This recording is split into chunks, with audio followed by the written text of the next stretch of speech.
In the city of Charlotte, North Carolina, where the skyline mixed the hum of new opportunities with the quiet of suburban neighborhoods, lived a woman named Sarah Mitchell.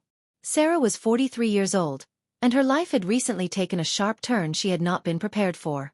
After nearly 2 decades of marriage, she and her husband had divorced. The papers were signed, the house was divided, and the future she once pictured so clearly had dissolved into uncertainty. For weeks after, Sarah felt as if the weight of failure pressed against her chest. She worried about her future, about how she would build a new life alone, and whether she would ever feel whole again. Each evening when she came home from her job as a high school English teacher, she sat in her quiet townhouse and thought about what had gone wrong. For a time, she told herself her best years were behind her.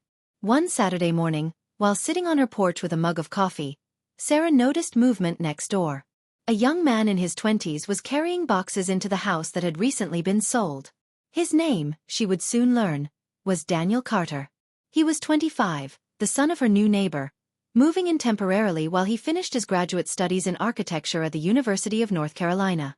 When Sarah introduced herself, she expected only a polite exchange, but Daniel's easy smile and kind words surprised her. Unlike others who gave her sympathetic looks after her divorce, Daniel spoke to her without pity, as if she were simply herself, not a woman defined by her past. Over the weeks, their paths crossed often, by the mailbox, while taking out trash, or in the small community garden their neighborhood shared. Sarah discovered Daniel was not only bright but thoughtful. He often asked about her day, genuinely listening when she spoke about her students and her struggles adjusting to her new chapter of life. One afternoon, when Sarah confessed how empty the house felt, Daniel shared his own story about moving away from his hometown and how loneliness sometimes caught him off guard too. That conversation planted a quiet seed of comfort. As spring unfolded in Charlotte, Sarah and Daniel formed an unexpected friendship.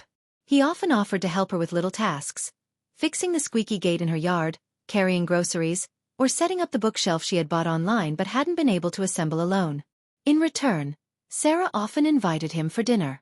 Cooking for someone again made her kitchen feel alive, and their conversations stretched late into the night, weaving stories of books, dreams, and the challenges of navigating adulthood. Sarah began to notice small changes in herself. She laughed more. She started waking up with a sense of purpose beyond just surviving the day. When her colleagues commented on how radiant she seemed, she brushed it off, though deep down she knew it was because Daniel had reminded her of something she thought she had lost: the ability to connect deeply with another person. One evening, after a heavy rain, Sarah and Daniel stood on her porch watching the street glisten under the lamplight. The air smelled of fresh earth, and Sarah admitted that for the first time in months, she no longer felt like her life was over. Daniel looked at her, his voice steady, and said, "It's never too late to start again. You're stronger than you think." Those words stayed with her long after the rain had dried. With Daniel's encouragement, Sarah signed up for a local art class she had always wanted to take but never had the courage to try. She reconnected with old friends and even planned a short trip to Asheville, something she would have once postponed out of fear or doubt. Slowly, Sarah began to see her life not as an ending but as a new beginning. By summer, her friendship with Daniel had become one of the most meaningful connections in her life. It wasn't about romance or dependency. It was about rediscovering hope. Daniel's youth brought energy, but his wisdom brought reassurance.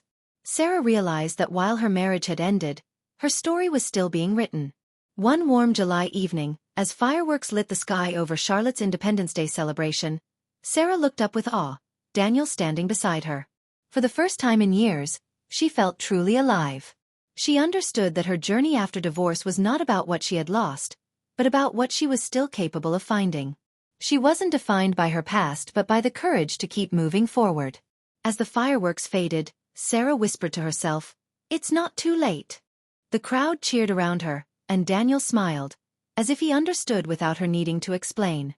From that night on, Sarah embraced her days differently. Each morning she opened her windows to let in the light, grateful for the simple gift of another chance.